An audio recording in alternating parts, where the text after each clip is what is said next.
शकुनी धृतराष्ट्र से क्यों बदला लेना चाहता था। दोस्तों, गांधार देश के राजा सुबल के 100 पुत्र और एक पुत्री थी। सबसे छोटा पुत्र का नाम शकुनी और पुत्री का नाम गांधारी था। शकुनी की पत्नी का नाम आरसी था। शकुनी के 3 पुत्र थे जिनके नाम उलूक, विकासुर, विप्रचित था। धर्मग्रंथों के अनुसार एक बार राजा सुबल ने गांधार में एक बड़ा यज्ञ रखवाया जिसमें कई बड़े बड़े ऋषि मुनि पधारे। तभी यज्ञ में मौजूद एक ऋषि ने राजा सुबल को गांधारी के बारे में यह ऐसी बात बताई जिसे सुनकर राजा सुबल अपनी पुत्री को लेकर चिंतित हो उठे।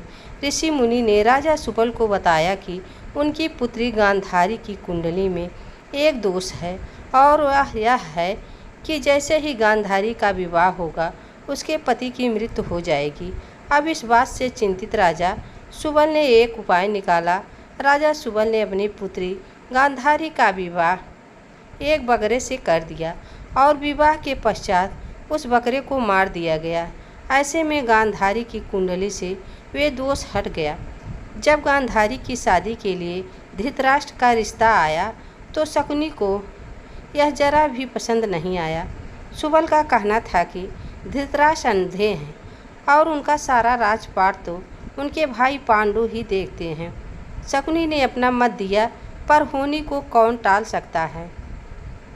गांधारी का विवाह धृतराष्ट्र से हुआ और वह हस्तिनापुर आ गई।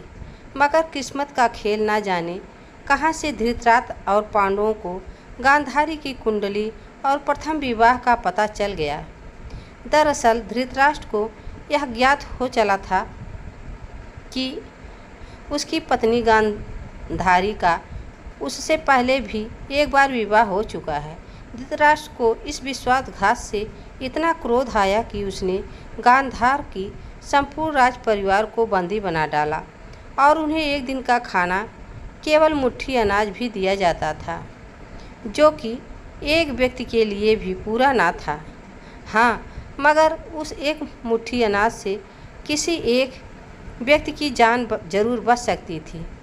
अब राजा सुबल ने ये तय किया कि जो एक दिन का अनाज आ रहा है उसे किसी एक व्यक्ति को ही खाने को दिया जाएगा ताकि उसके वंश के से कोई एक तो जीवित बच सके।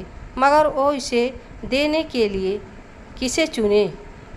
इसके लिए राजा सुबल अपने बंदी गृह में मौजूद उसके पूरे परिवार को यह कार्य सौंप दिया। राजा सुबल ने अपने परिवार को एक हड्डी दी और एक धागा दिया। एक एक करके सभी को बोला, इस धागे को बिना छुए एक छोर से दूसरे छोर तक ले जाओ। इस कार्य में सभी असफल रहे, मगर शकुनी ने यह कर दिखाया। शकुनी के पिता ने ये करने से पहले उससे कहा कि मेरे मरने के बाद मेरी हड्डियों से पासा बनाना। यह पासा हमेशा तुम्हारी आज्ञा मानेगा। तुमको जुए में कोई हार नहीं सकेगा। शकुनी ने अपनी आँखों के सामने अपने भाइयों पिता को मरते देखा था।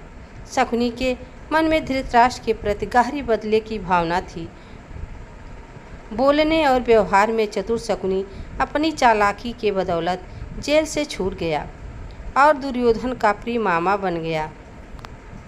आगे चलकर शकुनी पासों का प्रयोग करके शकुनी ने अपने सब भाइयों की मौत का बदला दुर्योधन और उसके 100 भाइयों के विनाश की योजना बनाकर लिया। बहुत से विद्वानों का मत है कि शकुनी के पासे में तो असल में हाथी के दांत से बने हुए थे, लेकिन शकुनी माया जाल के सम्मोहन में महारथी था। जब पासा फेंकी जाती थी तो कई बार निर्णय पांडवों के पक्ष में होते थे, लेकिन शकुनी की भ्रम विद्या से उन्हें लगता कि वह हार गए हैं।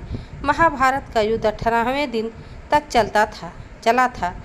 युद्ध में आखिरी 18 दिन शकुनी मामा का वध हुआ था। सहदेव ने शकुनी का वध किया था और उनके जुड़वा भाई नकुल ने शकुनी के पुत्र उलूक और मौत के घाट उतारा। शुरू के 10 दिन भीष्म पितामह ने कौरव की तरफ से युद्ध का नेतृत्व किया। भीष्म पितामह को अर्जुन ने शिखंडी की आड़ से मार गिराया। इसके बाद गुरु द्रोणाचार्य कौरवों के नायक बने। गुरु द्रोणाचार्य ने अगले 5 दिनों तक कमान संभाली। द्रोणाचार्य ने ही 13वें दिन चक्रव्यूह की रचना की, जिसमें अर्जुन के बेटे अभिमन्यु को फंसाकर कौरव सेना ने उसका वध कर डाला। 14वें दिन अर्जुन जयद्रथ को मार गिराया, क्योंकि उसने ही पांडवों को अभिमन्यु की मदद के लिए जाने वाले रास्ते को रोक रखा था। 15वें दिन युद्ध हुआ।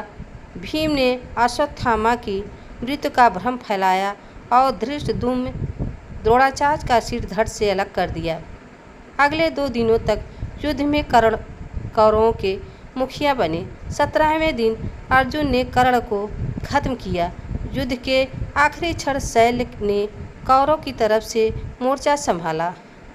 18 दिन की ही शैल का सिर काट कर वध किया था। शकुनी ने अपनी बहन के परिवार को तबाह कर डाला, तो फिर क्यों और कैसे उसे स्वर्ग लोक प्राप्ति हुई?